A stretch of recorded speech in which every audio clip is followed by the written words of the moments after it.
Манас үчүлтеген ар тараптан изилдөө жана жайылтууга арналган Кыргыз Республикасынын президентинин жарлыгынын алкагында Манас улуттук академиясы жана Кыргыз радиосу руханий өзөк долбоорун сунуштайт. Бул долбоор кыргыз элинин кенже эпосторун жана элдик поэмаларын кеңири жайылтуу, улуттук маданиятка көңүл буруу максатында радио берүүлөрдүн сериясын даярдайт. Эр табылды эпосунун кара сөз варианты. 23 уктуруу. Микрофондо Кыргыз Республикасынын эмгек сиңирген артисти Чыңгыз Мамаев.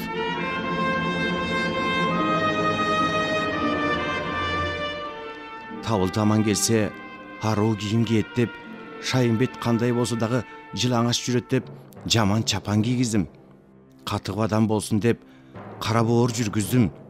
Жашык өсүп калбасын деп, жылаңаш жабык жүргүздүм. Чоңойгондо атка копол болот деп, жайдак торпок мингиздим. Баралына келгенде сенден өткөн эр болот. Табылды Кудайназардын бул сөзүнө: атамдай болгон абамсың, жакшы көөнүң бар болсо аны, жаман көөнүң бар болсо муну көрөбүз. Шайымбет балаң мына деп, ала келсең болмок экен деп жооп берет. Экөө ушинтип учурашып турганда Эрмек келет. Кудайназардан сүйүнчүсүн сурап кепке аралашат.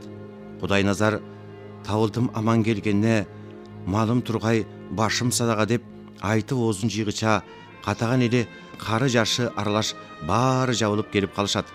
Баары жашып, сүйүнүп, кол кармашып көрүшүшөт.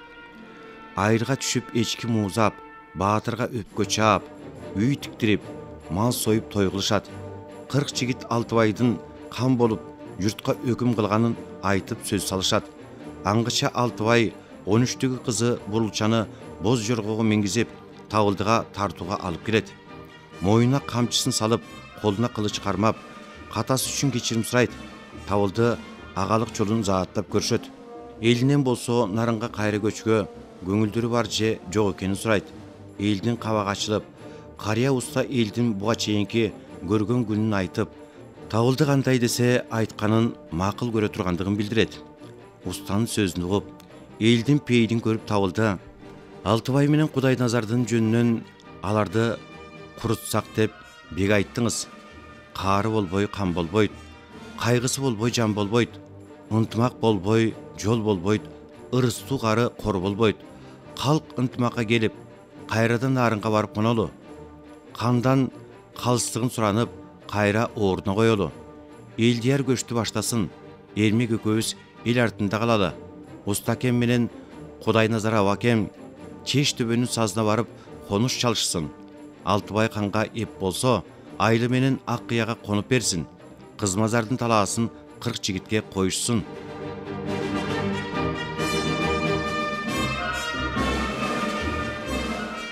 Кыйналган калың эл Табылдынын бул сөзүн макул көрүп, эртеңден калбай көчөбүз деп чуулдашты.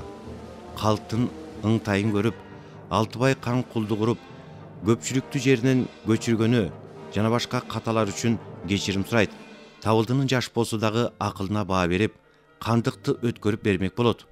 Бул чогулган көпчүлүк Эр Табылдынын эрдигине, талыкпаган шердигине көзү жетип, эки тизгин бир чылбырды анын колуна беришти. Алтыбай баштагыдай каары жок момун болду. Калың катаган эли күндөп түндөп жүрүп олтурушуп, тууган өскөн жерине келишти.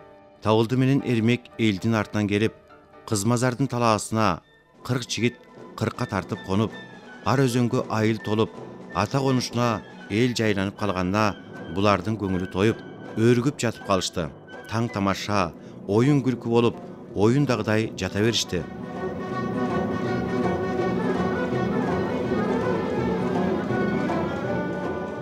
Арадан көп убакыт өтүп, бир күнү Табылды 40 жигити менен үлпөт кылып олтуруп, оюна түшүп сөз башташты. Калмактан өлгөн элдин кунун кууп, калмактан көргөн өзүнүн элинин кордугун өчүн алалы деп кеңеш кылды. 40 жигит Табылдынын ойлогон бул оюн туура көрдү. Ошондо чал калмакка баруу үчүн 40 жигитке Табылды мындай кеңеш берди. Алтыбай кан, уста карыя, 6000 үйлүү катаган баарысы кеңешке келсин. Келген эл бизге жол берип, катаганга эп болсо, калың кошун кол, ар түрдүү соот том берсин. Бул кеңешти 40 жигит макул көрүп, Алтыбай хан элин жыйнап келсин деп киши жиберишти. Алтыбай ханы уста менен Кудайназар кары катагандын баары келип калышты. Чогулган көпчүлүккө карап Табылды сөз баштады. Касташып жүргөн душмандан өч алууга, калмакта калган эрлердин кунун куумакка аттанууга элден бата сурап турабыз. Мал жиберип, Кашкардан ок, даарыларды алдырдык. Жортулдун алдын чалууга жол көргөн кары барбы? Бул турган көбөлдө 6000 түтүн жаны бар, Алтыбай аттуу каны бар, эл үчүн кызмат кылсам деген эр жигиттердин камы бар. Жортулга кана ким бараттагы катылып үйдө ким калат? Табылды бул суроону айтканда көпчүлүк элден сөз чыкпай, бири-бирин карап токтоно түшүштү. Кудайназар Табылдыны карап айткан мындай жообун берди. Эч ким унчукпаса, менин бир сөзүм бар эле. Чалгалмак жайын мен билем. Өзү менин таекем. Калмактан жетиган болгон, каардуу калкына туздай татыган кара мүртөзү чалгалмак. Колунда 9 уулу бар, 9 уулдун кенжеси Торкобек деген кызы бар. Токолду калсаң, мен жуучу болуп барып, кудалашып, сырын бирип, башына кебез байлап, атымды түшүп берейин дагы, жер өлчөмүн алып, жезекчисин чалып, жылкысы кайда экенин билейин. Анан желектүү найза туу менен өзүм баштап кирип, өрүстөн жылкы тейин, өзүм кармап өлтүрүп, өчүңдү алып берейин. Кудайназардын бул сөзүн угуп, чогулган эл Табылдыны карап калышты. Табылды ырас айтат. Кудайназар абакем өзү чалгалмакка арачы болсун. Алтыбай хан акылын тапсын. Эрменкандын тукуму 40 жигитти алып, өзүбүзчө барып, таекебиз чалгалмакка кудалашып келебиз. Кудалыкка көнбөсө кубалашып келебиз. Силер чалгынды жакшылап чалып, малыңарды жакшы багып, эки жактан кабар алып жата бергиле деп, катагандын калың чогулушун таркатып, 90 жорго 100 күрүк алып, огдарды мол алып, Кудайназарга жолду баштатып, Алтыбайды акылчы кылып, Кудайназардын тукумун бүт алып, 40 жигитти ээрчитип, баардыгы 90 киши болуп, чалгалмакты бет алып жөнөп кетишти. Жол баштаган Кудайназар 10 киши ортосунда, Алтыбай хан 40 киши аркасында, эр Табылды 40 жигит менен жол жүрүп, жайлоонун баарын чабыттап, чалгын чалып, балгартты басып, бир илбиристи атып, Барскондун белин ашып, чалгалмакка жетүүгө шашылып, 3 топ болуп, 3 бөлөк конуп жүрүп бара жатышты. Кудайназар жолду баштап бара жатып, чалгалмактын Барсконго салган чебин көрдү. Чалгалмак жоо келет деп шек кылып, жолду бөгөп чеп кылган экен. Туюкка келип калышып, өтөр жолу жок болуп, кантер айла таба албай калышат. Артынан Алтыбай хан келип, чепти көрүп, алдагы таң калат.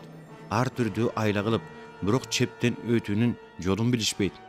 40 жигит менен Табылды дагы артынан келе жатышып, токтоп калгандарын көрүп, жоосу бар окшойт деп, алма башты октоп камданышат. Табылды чепти көргөндөн кийин Алтыбай ырсайып күлүп, терин шыпырып, оор таш экен деп, элжияр эрмекти чакырды. Табылды чалгалмактын бекиткен чебин көрүп жактырып, 40 жигитке кара таш болгон дарбазасын бирден барып көтөрүүнү тапшырды. Бирок эч кимисинин кылган аракетинен майнап чыккан жок. 90 киши бүткөндөн кийин томкоруп көрчү деп Табылдыга айтышты. Табылды атам эрмен, баатыр манас колду деп, эки мерип төшүнү такып көтөрүп, эшиктерди ыргытып, даңкайып басып кетти.